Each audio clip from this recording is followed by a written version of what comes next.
Welcome back to Crux Stationalis. Today we find ourselves at the Roman Station Church of Saints Marcellino and Pietro, or Saints Peter and Marcellinus.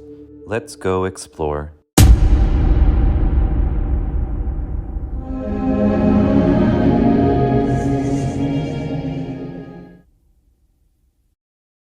Saints Marcellinus and Peter were a priest and an exorcist, respectively.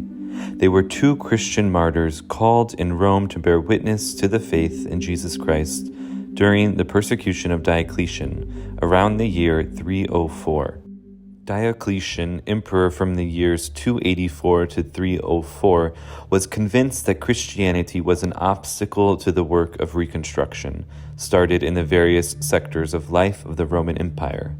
He adopted a series of repressive measures that struck Christian communities with violence. The first church on the site was built by Pope Siricius in the 4th century, close to the Via Labicana's catacombs of Marcellinus and Peter, with an adjoining hospice which became a center for pilgrims. This church was restored by Pope Gregory III in the 8th century. The church has been listed as one of Rome's Roman station churches since the end of the 6th century. In the 9th century, the remains of Saints Marcellinus and Peter were transferred from the catacombs here to a church in Germany. When the church was rebuilt in the year 1256 by Pope Alexander IV, the martyrs' relics were returned. As is customary for the Roman station church itinerary, the relics of the church are brought out and placed on the altar to be given reverence by the faithful. The present church is the result of Pope Benedict XV's reconstruction in 1751. The cube-shaped exterior is divided by pilaster strips in a neoclassical style, but with a Baroque element of the dome influenced by the architecture of Borromini. To the left of the altar stands the Chapel of the Reconciliation, the Chapel of the Crucifix.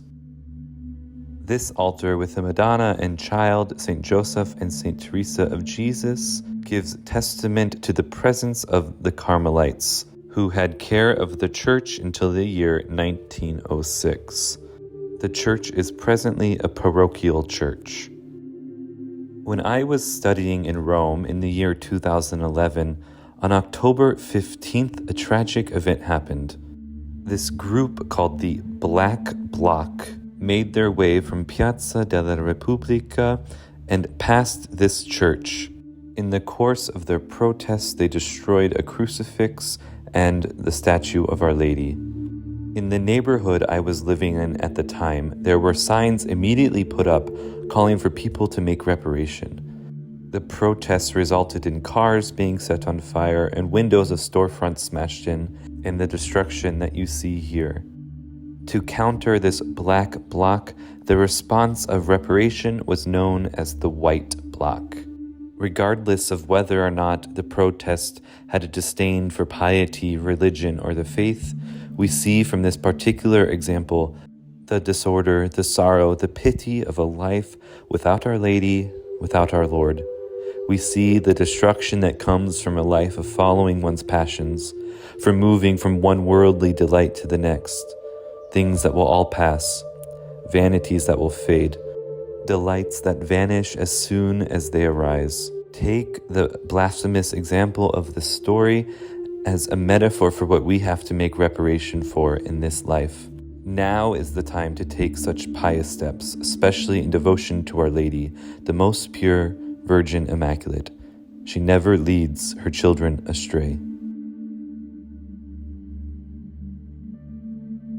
Thank you for joining us today at Crux Stationalis for the Roman Station Church itinerary. Please subscribe to the channel and like this video and share with your family and friends.